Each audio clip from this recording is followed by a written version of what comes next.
You know, we've got bigger and better things on Sundays. So, you know, we're going after that championship over there. We're second in points on that side too. So we've got a good start to the season. We just need to finish it off. So hopefully this summer stretch will prove dividends for us by, you know, missing some of these nationwide races. We can go concentrate on that deal and, you know, make sure that the back and forth, we don't have to do those, and we can try to get some really good finishes.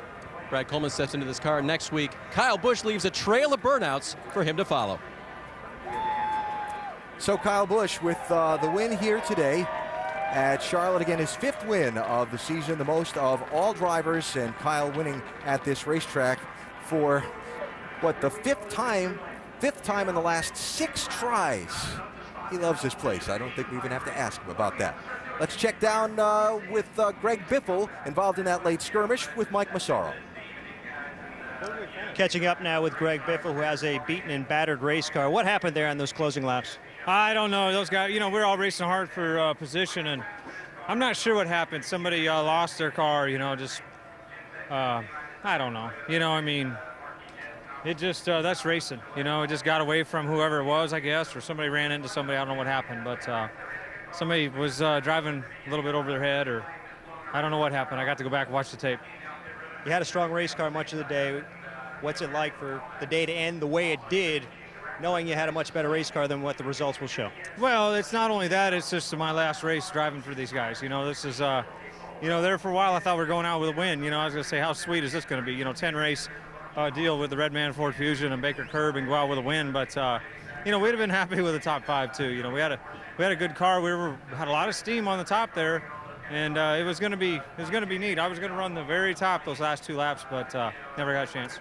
Greg Biffle walks away just a little bit disappointed today, guys.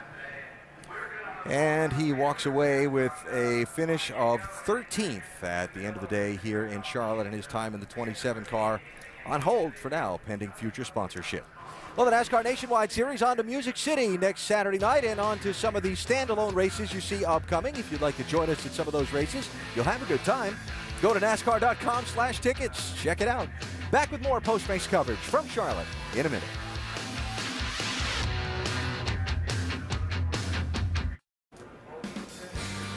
As the victory photos with the trophy are assembled here at Charlotte Motor Speedway, we check the championship standings in the NASCAR Nationwide Series after a dozen races. And find Brad Keselowski leading Kyle Busch by a single point. Remember, Kyle and Kevin are not going to run next week in Nashville, so it's really Brad leading Carl Edwards by 257. That's the important number. And did you know the point leader after 12 races has won the championship in 5 of the last 6 seasons? Good numbers for Mr. Keselowski, Shannon. Well, here is your points leader, Brad Keselowski. Brad, I know you would rather be celebrating in victory lane right now, but how much fun are those races where it really comes down to 1 lap? Yeah, you know, it's a lot of fun. It was a lot of fun racing Kyle today. He's a really good competitor, and I'm really going to miss him not running next week. So, you know, we bring out the best and the worst in each other. So we had a strong day with our discount tire Dodge Charger. I felt like we had 1 more lap. We could have had a shot at it. The 18 and 20 did a great job working together on the restart, getting a good push away, and it was just enough to give them a 1-lap cushion to where I couldn't pass them. So, you know, kudos to them. They did a great job, and so did my team. So we're doing everything we need to do, still got the points lead, and that really means a lot to this team. It means a lot to me to go into Nashville with the points lead before some of the Cup guys quit. You know, it just kind of proves that, you know, we can do this, and that we're a legitimate team for the championship. Brad Keselowski going to go get hydrated. He's got another 600 miles tomorrow. We're going to move over here to Joey Logano, who, of course, worked very well with your teammate, Kyle Busch, in victory lane. You gave him that push. How good was your car today? Yeah, I felt like I might hold the 22 up just enough for 18 to win, but I thought our 2 tires was going to do something there for us, and yeah, I think it helped a little bit, but it wasn't a big enough swing, and we were just too tight. And you know, we tried to steal one by doing that move, and basically we were a 3rd-place car all day. And you know, times we were better, times we were worse, but you know, that's where we deserve to finish. You know, it's tough, man. I want to win with this thing so bad, and we're going to get there. Guys did good. Sport Clips was on the car this week, and Gordon Logan was here, so we want to thank him for being on the car. But I just want to get him a win, but we're getting close. We're getting close. Well, maybe Kyle will share that trophy with you because you definitely pushed him to the victory. Great day for Joe Gibbs Racing, Alan. I saw Joey shake his head there. No, he's not sharing that trophy with me.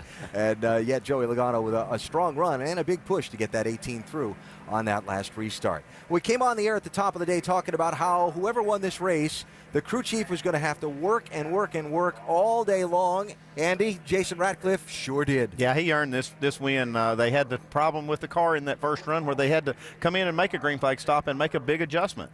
Then they got called with a penalty, so they had to overcome that. And then they had to make those calls that make you pull your hair out at the end of the race to stay out on the track and not come in with the other cars coming down pit road. That was pretty gutsy. Pull it out in 2 fistfuls at a time. And for some of the young drivers, first time they've ever run a daytime race at this racetrack. And we talked about what a tricky, demanding, challenging track it is. Kyle Busch showed a lot of patience today, and a lot of the other drivers really showed a lot of ability to look around and solve this riddle.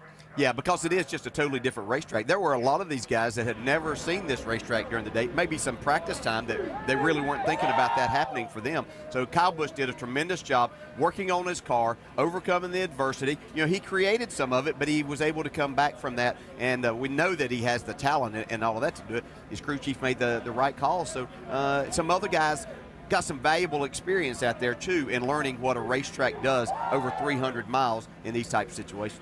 What was the former promoter here, Humpy Wheeler, tagged this place the Beast of the Southeast? Yeah, it was a is. beast to some of these guys today, and Kyle Busch wound up mastering that one, and he is in victory lane. Of course, it's the beginning of our weekend doubleheader of auto racing on ABC. Tomorrow, it is the 94th running of the Indianapolis 500. Our coverage presented by GoDaddy.com. We start at noon Eastern Time. Canelio Castroneves win a 4th Indianapolis 500. That should be a great race. The weather forecast is good. We look forward to the Indy 500 tomorrow here on ABC.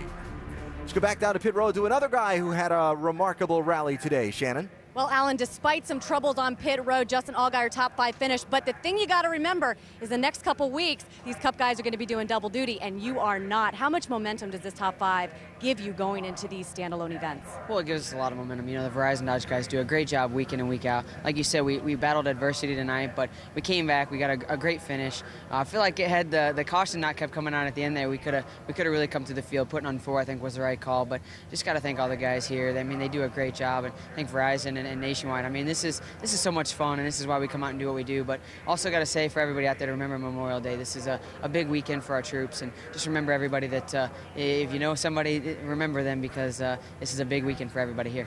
Very well put. Great day for Penske Racing. Mike? And another driver who battled through some adversity today was the Rocket Man, Ryan Newman. Had a pit stop error midway through this race, dropped you back to about 12th in the field, yet you rallied back for a top 5 today. How were you able to do it?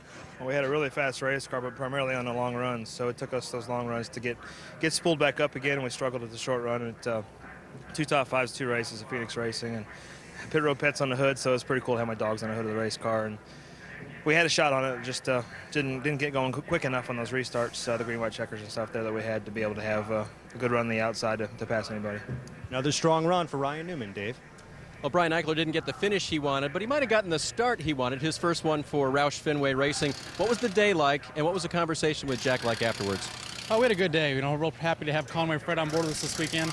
Our 16 Ford Fusion was pretty good all day. There wasn't a scratch on her all day, and got a little bit roughed up there at the end. But finished in the top 15, we're all happy. Jack Campen told me keep my head high, and there'll be good races to come. All right, and his next one to come is next week at Nashville, and then who knows? Nicole? All right, Dave. Well, you know, the one thing that stands out to me is Kyle Busch, with this 5th win this season, is now 3rd all-time on the Nationwide Series wins list. He's 1 race win behind the guy who's in 2nd. That would be Kevin Harvick.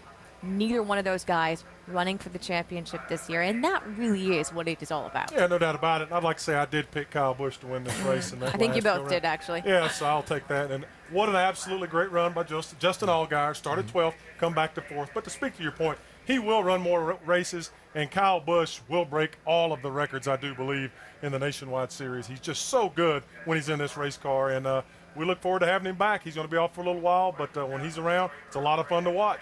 You're in the car next to him, driving with him. What is it about Kyle Busch? Yeah, you know, he does a good job, and as he's gotten older, as he's matured more, he's able to finish these races off and not make the mistakes. You know, that mistake in the middle of the race probably would have spun him out at one point in his career, and now he can come back from that and overcome that. He's also with an incredible team.